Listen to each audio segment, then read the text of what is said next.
আজকে একদম নতুন ধরনের একটা চিকেনের রেসিপি তোমাদের সঙ্গে শেয়ার করব। তার জন্য কিছুই না, ক্যাপসিকাম, ধনেপাতা, পেঁয়াজ, আদা, রসুনকে একসঙ্গে বেটে নিয়েছি। তার সঙ্গে বেশ খানিকটা কাঁচা লঙ্কা দিয়ে তেলের মধ্যে শুধুই ভালো করে কষে নিতে হবে।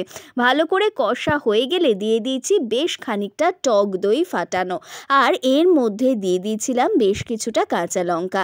এরপর চিকেনটাকে সামান্য নুন জলে সেদ্ধ করে নিয়েছিলাম, বিশেষ করে লেগ পিসগুলোকে। তারপর এর মধ্যে দিয়ে শুধুই কষিয়ে যেতে হবে। দেখুন পাশ থেকে কীরকম তেল ছেড়ে গেছে। নুন মিষ্টি স্বাদ মতো দিয়ে আর বেশ খানিকটা গোলমরিচ দিয়ে উষ্ণ গরম জল দিয়ে আলু দিয়ে ঢাকা চাপা দিয়ে রান্না করলেই তৈরি হয়ে যাবে দই গোলমরিচ মুরগি। খেতে কিন্তু দুর্দান্ত হয়েছিল। ভিডিওটা কেমন লাগলো আমাকে কমেন্ট করে জানাবে, আর আমার এই ছোট্ট চ্যানেলটাকে সাবস্ক্রাইব করে পাশে থাকবে।